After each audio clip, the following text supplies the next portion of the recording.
Hello friends, Janhvi साठमध्ये तुमचे मनापासून स्वागत आहे. आज आपण सुंदर अशी गुलाबाची फुले शिकणार आहोत. उरलेली लोकर असते ना, त्यापासूनच बनवलेली आहेत. चला तर मग यासाठी 4 फूल घेतलेली आहे, 2.5 mm क्रोशा हुक आणि एक सीझर. सुरुवात आपण साखळ्यांनी करणार आहोत. सुरुवातीला 4 साखळ्या करायच्या आहेत. 2 3 4.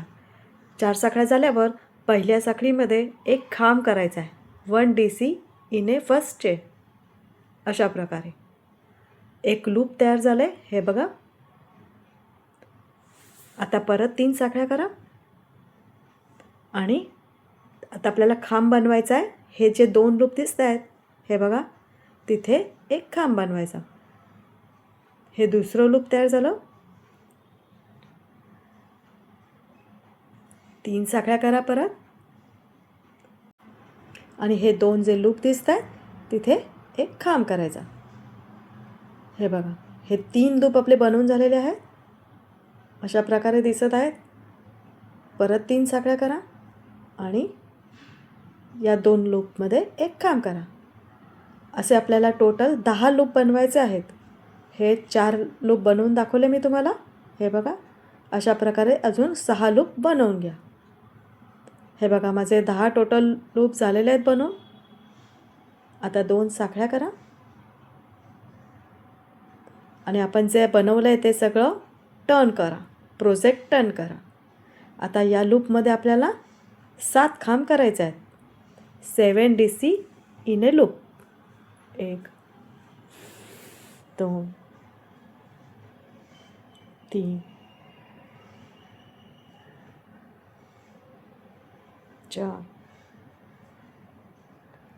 5 6 आणि 7 खांब बनवून झाले आपले. हे बघा, आता हे जे पुढे जॉईंट दिसतो आहे, 2 लूपच्या मध्ये जो जॉईंट दिसतो आहे, इथे सिंगल क्रोशा करायचा आहे. हे बघा, आता परत दुसऱ्या लूपमध्ये 7 double crochet. 7 DC in next loop. 2 3 4 5 6 आणि 7 खांब झाल्यानंतर पुढे जो हा जॉईंट दिसतो 2 लूपच्या मध्ये, तिथे सिंगल क्रोशा करायचा आहे. हे बघा, 2 लूपमध्ये आपण 7 खांब करून घेतलेले आहेत. हे बघा, अशा प्रकारे 8 लूपमध्ये आपल्याला 7 खांब करायचे आहेत. 2 लूप मी दाखवले, उरलेले 6 लूपमध्ये करून घ्या आणि हे शेवटचे 2 लूप सोडून द्या. या 2 लूपमध्ये आपल्याला हिरव्या रंगाने पानं बनवायची आहेत. चला तर मग उरलेल्या लूपमध्ये आपण 7 खांब करून घेऊ. हे 2 लूप सोडून द्या. हे बघा, टोटल 8 लूपमध्ये मी 7 खांब बनवून माझे झालेले आहेत. हे शेवटचे 2 लूप मी सोडून दिलेले आहेत. हे बघा, आता इथे पुढच्या इथे सिंगल क्रोशा करायचा आहे किंवा स्लिप स्टिच केली तरी चालेल. आता एक साखळी करा आणि दोरा कट करून घ्या. हे बघा, अशा प्रकारे दिसतंय. आता हे 2 जे लूप आहेत, तिथे आपण हिरव्या रंगाने पानं बनवणार आहोत. हिरव्या रंगाची स्लिप नॉट करून घेतली आणि आता आपण जे बनवले आहे त्याच्या बॅक साईडला इथे आपण पान बनवायचं आहे. हे बघा, आपण जे बनवलं होतं ते आपण उलटं केलं, टर्न केलं आणि आता इथे आपण ही स्लिप नॉट केलेली आहे हिरव्या रंगाची, ती जॉईन करायची.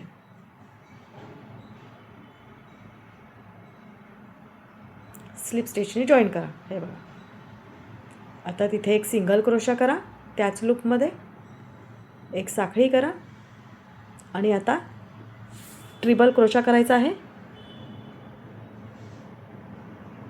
ट्रिपल क्रोशा करणं सोपं आहे. सुईवर दोऱ्याचे 2 वेढे घ्यायचे आणि अशा प्रकारे आपण 3दा करतो. 2 3, त्यामुळे याला ट्रिपल क्रोशा म्हणतात. हा तिसरा ट्रिपल क्रोशा.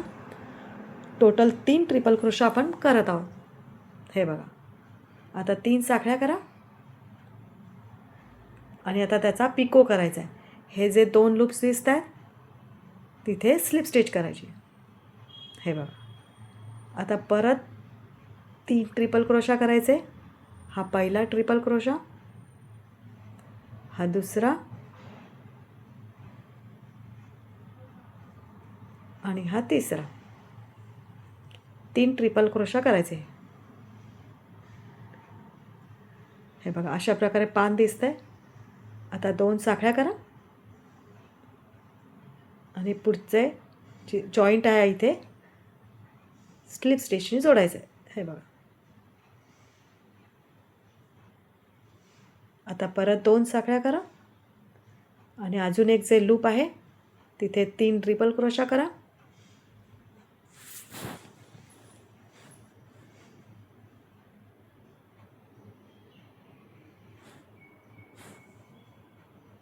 तीन ट्रिपल क्रोशा झाले की 3 साखळ्यांचा पिको करायचा आहे.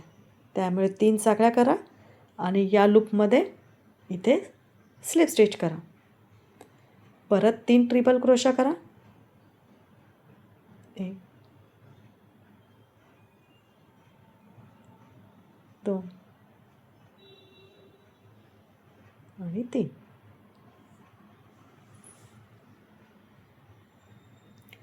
3 ट्रिपल क्रोशा झाल्यावर 2 साखळ्या आणि इथे स्लिप स्टिचने जोडून घ्या. आता एक साखळी करा आणि धागा कट करून घ्या. आपली 2 पानं तयार झालेली आहेत. हे बघा अशा प्रकारे दिसतंय. आता हे एक्स्ट्रा जे धागे आहेत ते नंतर हाईड करून कट करून घ्या अशा प्रकारे.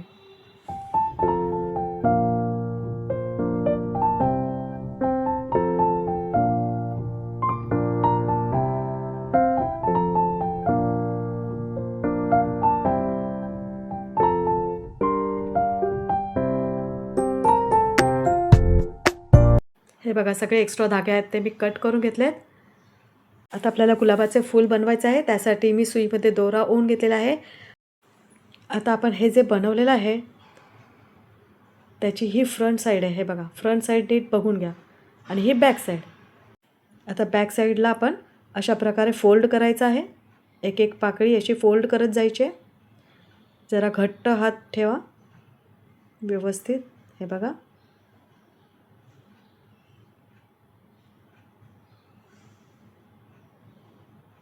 किती छान सुंदर फूल दिसतंय बघा. आता ही पानंसुद्धा अशी नीट ॲडजस्ट करून घ्या आणि आता आपण हे फूल आपण स्टिच करून घेऊ. हे बघा बॅक साईडला सुई दोऱ्याच्या साहाय्याने अशा प्रकारे स्टिच करायचं आहे.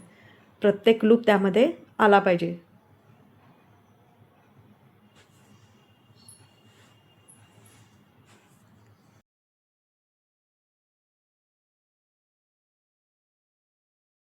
सरळ करून बघा कुठली पाकळी राहिली आहे का शिवायची वगैरे, व्यवस्थित जॉईन झाली आहे का बघून घ्या आणि एक शेवटचं इथे एक स्टिच करून घ्या. सगळ्या पाकळ्या व्यवस्थित त्या दोऱ्यात आल्या पाहिजे, बाकी काही नाही. हे बघा जॉईन झालेल्या आहेत सगळ्या व्यवस्थित पाकळ्या. अशा प्रकारे 3-4 वेळा असं व्यवस्थित स्टिच करून झालं की तिथे अशा प्रकारे गाठ बांधून तो थ्रेड अशा प्रकारे लपवून कट करून घ्या. हे बघा अशा प्रकारे आपले फूल तयार. किती छान दिसतंय बघा. अशा प्रकारे तुम्ही हव्या त्या रंगामध्ये अशी फुलं बनवा. ताटाभोवती याची रांगोळी करू शकता. अशा प्रकारे प्लेट सजवून तुम्ही एक साईडला ठेवू शकता किंवा समईभोवती रांगोळी करू शकता किंवा अशा प्रकारे सजवू शकता. फ्रेंड्स, तुम्हाला हा व्हिडिओ आवडला असेल तर नक्की लाईक कमेंट करा आणि माझ्या चॅनलला अजून सबस्क्राईब नसेल केले तर सबस्क्राईब करा आणि हा व्हिडिओ फ्रेंड्समध्ये शेअर करा. थँक्यू.